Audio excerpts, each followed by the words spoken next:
माँ, माँ, कहाँ हो माँ? आ रही हूँ बेटा। क्या हुआ? क्यों सारा घर सिर पर उठा रखा है तूने?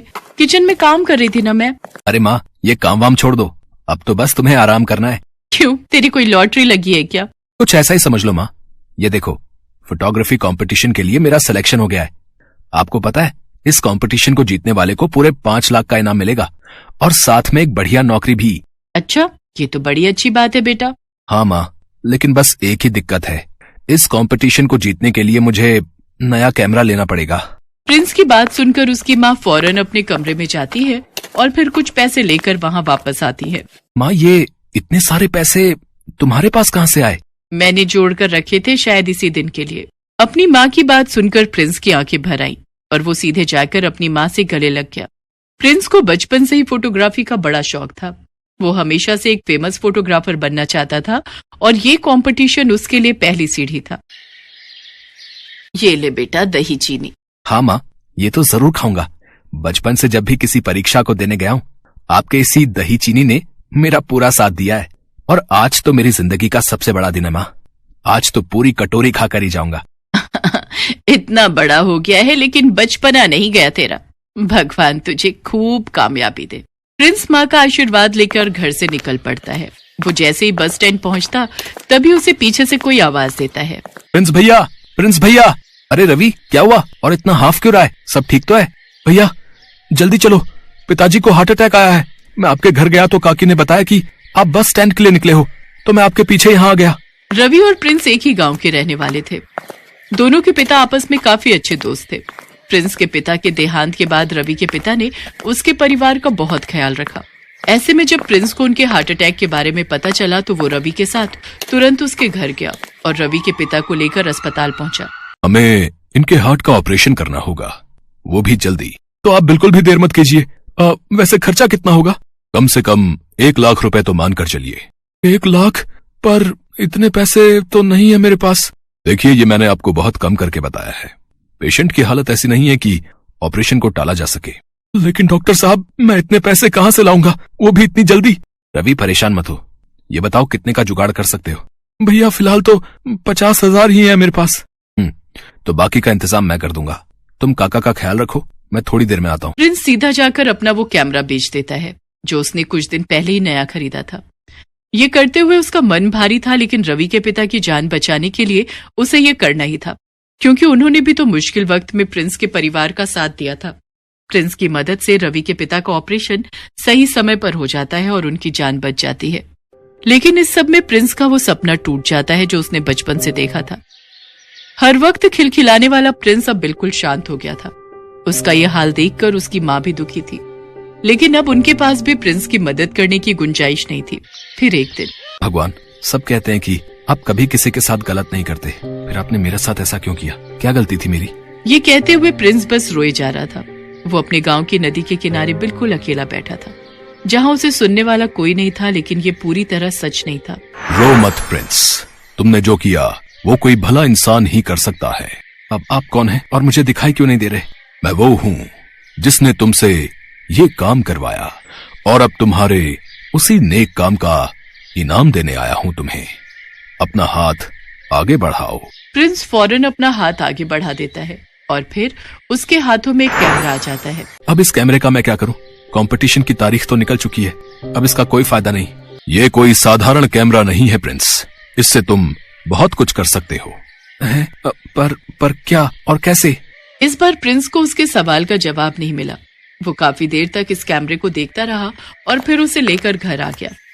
घर के बाहर बगीचे में उसे एक बड़ा ही सुंदर फूल दिखाई दिया। प्रिंस ने आगे बढ़कर उस कैमरे से फूल की फोटो खींची और फिर घर के अंदर आ गया। फिर कुछ देर के बाद, माँ, ये फूल कहाँ से आया? पता नहीं, मैं तो नहीं लाई। प्रिंस उस फूल को ध्यान से देखता है और फिर उसे वापस रख देता है। क्या हुआ बेटा? कुछ नहीं माँ, मैं अभी आता हूँ, थोड़ी देर में।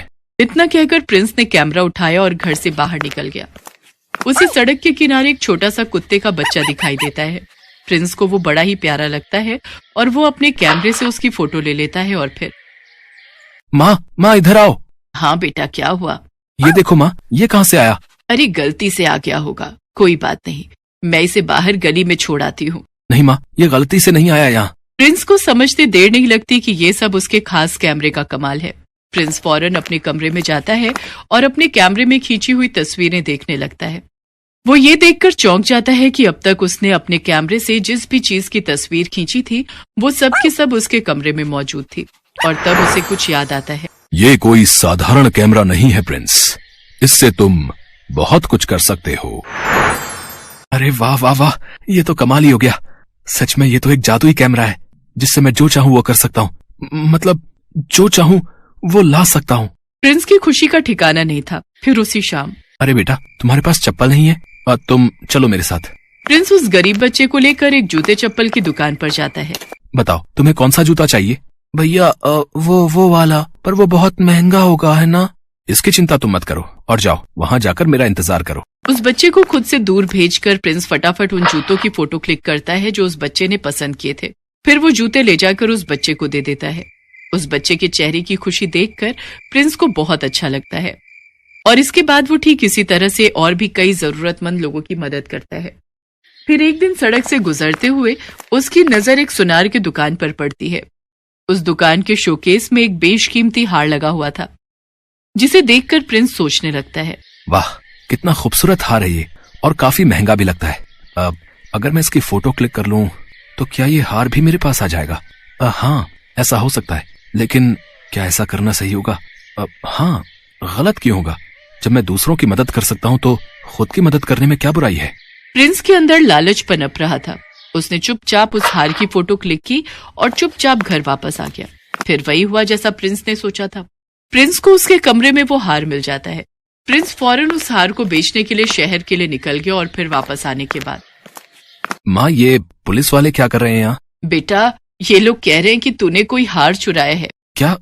नहीं माँ, ये झूठ है, सरासर झूठ है। मैंने कोई हार नहीं चुराया। काशीलाल की दुकान में काम करने वाले एक लड़के ने बताया हमें कि उसने तुम्हें उस हार की तस्वीर खींचते देखा था जो अब चोरी हो चुका है। प्रिंस के पास हार बेचकर जो पैसे आए थे उन पैसों ने पुलिस वालों के शक को यकीन में बदल दिया और प्रिंस लाख कोशिश करके भी किसी को सच नहीं समझा सका। मुझसे बहुत बड़ी गलती हो गई, मुझे माफ कर दो भगवान। मैं लालची हो गया था, मुझे माफ कर दो।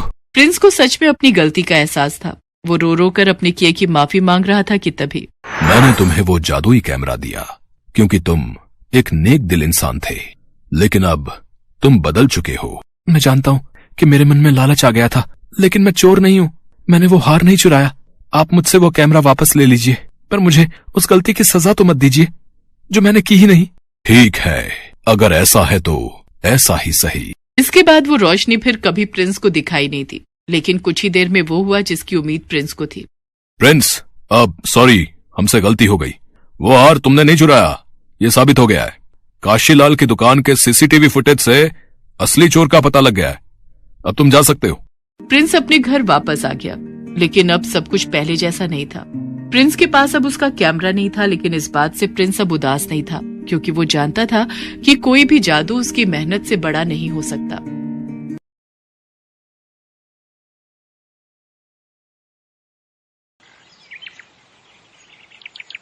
सूरजपुर नाम का एक गांव था, जहां पर कोमल नाम की एक लड़की रहा करती थी। कोमल का स्वभाव उसके नाम की तरह ही कोमल था। वो हर किसी की मदद करती और हर किसी से प्यार से बात करती। कोमल की माँ उसके बचपन में ही गुजर गई थी, जिसके बाद कोमल के पिताजी ने दूसरी शादी की। कोमल की सौतेली माँ सीमा बहुत कठोर दिल की थी। वो कोमल को हरदम मारती और डांटती रहती थी और उससे घर का सारा काम कराती, लेकिन अपनी असली बेटी प्रिया को बिल्कुल रानी की तरह रखती।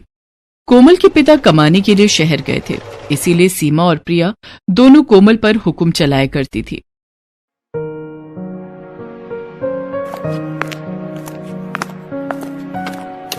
अरियो करम चली, तू यहाँ पढ़ रही है, वहाँ बर्तन क्या तेरी मरी हुई माँ आकर धोएगी? पर मम्मी, अभी तो मैं कपड़े धोकर आई हूँ, कल परीक्षा है मेरी, आज थोड़ा पढ़ लेने दीजिए। अरे पढ़ के क्या कलेक्टर बनेगी? चुपचाप जाके बर्तन धो। लगता है तू मेरी मार भूल गई है, तुझे याद दिलाना पड़ेगा। ठीक है मम्मी, मैं जा रही हूँ। कोमल फिर पढ़ाई छोड़कर बर्तन धोने चली जाती है। एक दिन सीमा अपनी सगी बेटी प्रिया को ढेर सारे कपड़े दिखा रही थी। ये देख बेटा, तेरे बाबूजी ने कितने सारे कपड़े भिजवाए हैं शहर से, इनको पहनकर तो तू एकदम राजकुमारी लगेगी। मम्मी, ये फ्रॉक कितनी सुंदर लगेगी ना मेरे पर, देखो ये सब मेरे लिए है। हाँ हाँ बिटिया, ये सब तेरे लिए भिजवाए हैं तेरे पापा ने। उस कलमुही को तो एक कपड़ा भी इनमें से नहीं दूंगी। तभी वहां कोमल आ जाती है। माँ, मेरे पास भी कपड़े नहीं है, सभी कपड़े फटे पुराने हैं। क्या मेरे लिए पिताजी ने कपड़े नहीं भिजवाए? तू क्या करेगी नए कपड़ों का? तेरे लिए कुछ भी नहीं भेजा तेरे बाप ने। जो प्रिया के पुराने कपड़े हैं वो तू पहन ले। तू मेरे पुराने कपड़े पहनेगी? मम्मी, ये इसी लायक है। कोमल वहां से उदास होकर चली जाती है। प्रिया और कोमल गांव में घूम रही होती हैं। प्रिया ने नए कपड़े पहने हैं और कोमल वही पुराने कपड़ों में रहती है। तभी प्रिया की दो दोस्त चिंकी और मिंकी उनको रास्ते में मिलती है। अरे प्रिया, आज तो तू इन नए कपड़ों में बहुत सुंदर लग रही है। कहाँ से लेकर आई? ये मेरे पिताजी ने शहर से मेरे लिए कपड़े भिजवाए हैं। कोमल, तेरे लिए शहर से तेरे पापा ने कुछ नहीं भेजा? इससे कोई प्यार ही नहीं करता, इसीलिए इसके पापा ने कुछ नहीं भेजा। वही मैले पुराने कपड़े पहनकर घूमती रहती है, इसीलिए तो कोई इससे बात नहीं करता। आज मेरा जन्मदिन है तो हमने घर पर पार्टी रखी है। प्रिया, तुझे भी आना है, और कोमल तू भी आ जाना। अरे तू इससे क्यों बुला रही है? ये ऐसे ही फटे पुराने कपड़ों में आ जाएगी, इसके पास तो कपड़े भी नहीं है। अरे मैं तो इसलिए इसे बुला रही हूँ कि आखिर में कोई बर्तन धोने और सफाई के लिए भी तो चाहिए। ये बोलकर सारी लड़कियां कोमल पर हंसने लगती हैं। कोमल को ये बात बहुत बुरी लगती है। कोमल उदास मन से अपने घर की तरफ जा रही होती है। तभी वो देखती है कि एक जादूगर उसी रास्ते से गुजर रहा होता है। उस जादूगर के हाथ में एक पिंजरा था जिसमें सुंदर सी चिड़िया कैद होती है, और वो चिड़िया पिंजरे में बहुत उदास बैठी होती है। उस चिड़िया को देख कोमल को बहुत बुरा लगता है। अरे ये चिड़िया कितनी उदास लग रही है। जरूर इस जादूगर ने इसे कैद में रखा है, इसीलिए ये उदास है। मुझे इसकी मदद करनी चाहिए। फिर कोमल उस जादूगर के पीछे पीछे चलने लगती है ताकि जादूगर का एक बार भी पिंजरे से ध्यान हटे और वो उस चिड़िया को आजाद कर दे। तभी थोड़ी देर बाद चलते चलते जादूगर थक जाता है और वो पानी पीने के लिए एक जगह रुकता है। वो चिड़िया के पिंजरे को नीचे रखकर वहीं पास में लगे कल से पानी पीने लगता है। ये मौका देखकर कोमल फट से जाकर उस चिड़िया के पिंजरे को उठाकर वहां से भाग जाती है। जादूगर भी कोमल को पिंजरा लेकर भागते हुए देख लेता है और वो कोमल के पीछे पीछे भागने लगता है। अरे ओ लड़की, मेरा पिंजरा वापस दे। कहाँ भाग रही है? ओए ओए, रुक जा। पर कोमल उसकी एक नहीं सुनती और वहां से भाग निकलती है और एक सुरक्षित जगह पर पहुंच जाती है। जब वो देखती है कि अब जादूगर उसके पीछे नहीं है, तब वो पिंजरा खोल देती है और चिड़िया को आजाद कर देती है। चिड़िया पिंजरे से आजाद होने के बाद एक बहुत ही खूबसूरत परी में बदल जाती है। उस परी को देखकर कोमल डर जाती है। कोमल को डरा हुआ देख परी बोलती है, अरे बेटा डरो मत, मैं तुमको नुकसान नहीं पहुंचाऊंगी। तुम कौन हो? मैं एक परी हूँ। मुझे उस जादूगर ने अपने जादू से एक चिड़िया बना दिया और इस पिंजरे में कैद कर लिया था, लेकिन तुमने मुझे आकर उस जादूगर की कैद से छुड़ा लिया। तभी वहां जादूगर पहुंच जाता है। अरे ओ लड़की, तेरी हिम्मत कैसे हुई इस पिंजरे को लेकर भागने की? चल मेरा पिंजरा वापस दे। नहीं नहीं, ये पिंजरा इसे मत देना, वरना ये फिर मुझे इसमें कैद कर लेगा। तू मानेगी मेरी बात या नहीं? तू जानती है मैं कितना खतरनाक हूँ। चुपचाप इस पिंजरे को मेरे हवाले कर दे, वरना तुझे अपने जादू से पत्थर का बना दूंगा। अरे जाओ, तुम खतरनाक कम नौटंकी वाले ज्यादा लग रहे हो। नौटंकी? तू जानती नहीं है अभी मेरी शक्तियों को। मैं एक पल में पत्थर को पानी और पानी को पत्थर कर सकता हूँ। अच्छा, तो जरा ये सामने रखे हुए पत्थर को शीशा करके दिखाओ, तब मैं मानू तुमको। फिर जादूगर अपनी जादू की छड़ी घुमाता है और सामने रखे पत्थर को वो एक पल में शीशा बना देता है। देखा लड़की, और कोई सबूत चाहिए तुझे? चल अब फटाफट मेरा पिंजरा मुझे वापस कर। नहीं, अभी नहीं। ऐसा जादू तो हर छोटा मोटा जादूगर कर लेता है। मैं तो तुमको तभी मानूंगी जब तुम इस शीशे को तोता बना दो। अच्छा, तो ये ले।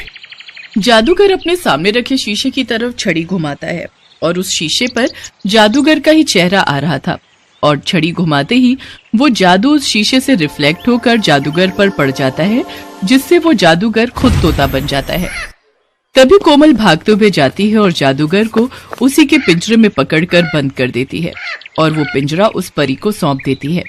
अरे वाह, तुमने तो बहुत चतुराई और आसानी से इस जादूगर को हरा दिया। अब ये जादूगर किसी को भी परेशान नहीं करेगा। और तुमने जो आज मुझ पर इतना बड़ा उपकार किया है, मैं इसको कभी नहीं भूलूंगी। इसीलिए तुम मुझे अपनी कोई भी एक ख्वाहिश बताओ, मैं वो पूरी कर दूंगी। मेरे पास कोई अच्छे कपड़े नहीं है, इसीलिए मेरा कोई दोस्त भी नहीं है।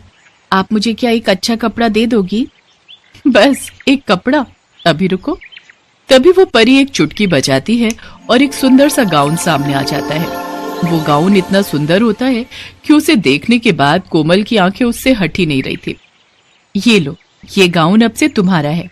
और ये कोई मामूली गाउन नहीं है, ये एक जादुई गाउन है। अगर तुम इसे पहनोगी तो सभी लोग तुम्हारी तरफ ही आकर्षित होंगे और सब तुमसे दोस्ती करना चाहेंगे। और ये गाउन हमेशा साफ ही रहेगा, ये कभी गंदा नहीं होगा। और तुम जो भी रंग मन में सोचोगी, ये गाउन उसी रंग का हो जाएगा। बस तुमको ये मंत्र बोलना पड़ेगा कि सुन गाउन, मैं चाहूं कि इस रंग का बन जा तू, और ये हमेशा तुम्हारी मदद भी करता रहेगा। तुम जो भी कहोगी, ये गाउन वो सारे काम चुटकियों में कर देगा। बस तुमको एक बात का ध्यान रखना है, ये गाउन सिर्फ तब तक ही साफ और जादुई रहेगा जब तक तुम्हारा मन साफ होगा। अगर तुम्हारे मन में छल कपट और लालच आ जाएगा, तब इसकी शक्तियां उसी दिन चली जाएंगी। ये लो, अब तुम इसे रख लो। चलो, अब मैं भी चलती हूँ। वो गाउन कोमल को देकर परी वहां से उड़कर चली जाती है। कोमल भी परी की बात मान लेती है और वो गाउन लेकर घर आ जाती है। कोमल वो गाउन को हाथ में लिए निहार रही होती है और मन में सोचती है, क्या जो वो परी बोल रही थी वो सच है? क्या ये सच में कोई जादुई गाउन है? एक बार इसे पहन कर देखती हूँ। फिर कोमल वो गाउन पहनने चली जाती है। फिर थोड़ी देर बाद वो गाउन पहनकर कमरे में आती है और शीशे के आगे खड़ी हो जाती है और वो अपने आप को शीशे में देखकर दंग रह जाती है। कोमल वो गाउन पहनने के बाद एक परी की तरह लग रही थी। ऐसा लग रहा था कि उससे ज्यादा सुंदर और कोई है ही नहीं इस दुनिया में। सच में उस गाउन में ऐसा जादू था जो एक आम लड़की को परी बना दे रहा था। अरे वाह, मैं कितनी अच्छी लग रही हूँ इस गाउन में। अच्छा, उस परी ने तो ये भी कहा था कि मैं जो भी बोलूंगी ये गाउन उसी रंग का हो जाएगा। एक बार ये भी करके देखती हूँ।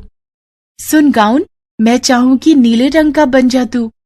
कोमल आंखें बंद करके ये मंत्र बोलती है और जब वो आंखें खोलती है तो देखती है कि वो लाल रंग का गाउन नीले रंग में बदल चुका है। वो ये देखकर अचंभित हो जाती है।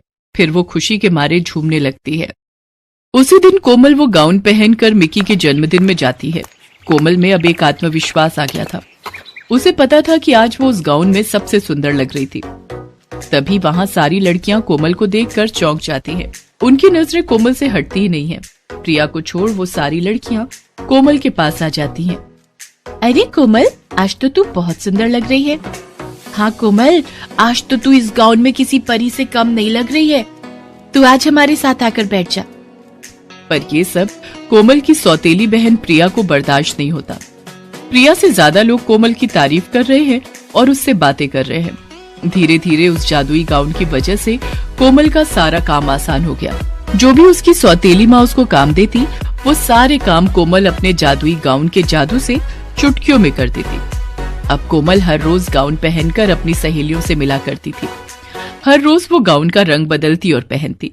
इस तरह कोमल अब अपनी जिंदगी आराम और सुकून से बिताने लगी। उस जादुई गाउन ने कोमल की जिंदगी बदल दी। इस कहानी से सीख मिलती है कि अगर आप बहादुर हैं, मेहनती हैं और आपका दिल साफ है, तो भगवान भी आपकी मदद करेंगे। हेलो दोस्तों, कैसे हैं आप सब? हमारी कहानियाँ देखने के लिए हमारे चैनल को सब्सक्राइब कीजिए और हाँ, बेल आइकॉन पर क्लिक करना मत भूलिएगा।